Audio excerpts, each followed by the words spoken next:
Ok, acum fiecare copil va primi câte un șervețel umed și își va curăța măsuța. Uite astea, haide Nicol, ia-ți. Bravo, hai Carolina, acum ia-ți tu. Haide Matia, acum ia-ți tu. Haide Ionuț, acum ia-ți tu. Bun, acum fiecare copil și-a curățat deja băncuța. Acum vă voi arăta ce surprize vor primi copiii la sfârșit de oră.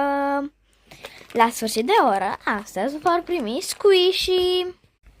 Acum vi le voi arăta. Haideți să începem. Ok, haideți să începem. Hello Kitty. Pâine cu la Mira, rățușca Rufus, o pisicuță foarte drăguță, această fetiță foarte frumoasă. Și la sfârșit extra, fiecare copil va primi un labubu. Haideți să le desfacem. Va primi fiecare un labubu la alegere. Dar fără să se certe. Așa arată, o să le pun pe fiecare. Să vedeți cum arată. Și cel secret, care mai are. Nicol mi-a spus că ea are acest labubu micuț. Dacă Nicol are versiunea de pluș pe acesta, acum fiecare copil își va alege labubul să... Haide Carolina, întâi alege tu, îl vreau pe acesta. Acum tu, Ionuț. Acum tu, Nicol. Bravo. Acum tu, Matia. Bravo. Acum fiecare copil i-am dat provocarea de a face liniște până la pauză. Acum pe această listuță îi voi scrie pe cei care vorbesc.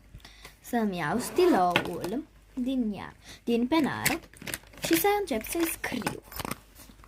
Ok, hai să vedem cine vorbește. Dacă vorbește cineva, o să pornesc și o să vă anunț. Haideți să scriem data. Suntem pe data de 5. Așa, 2025. E așa foarte frumoasă cu Hello Kitty.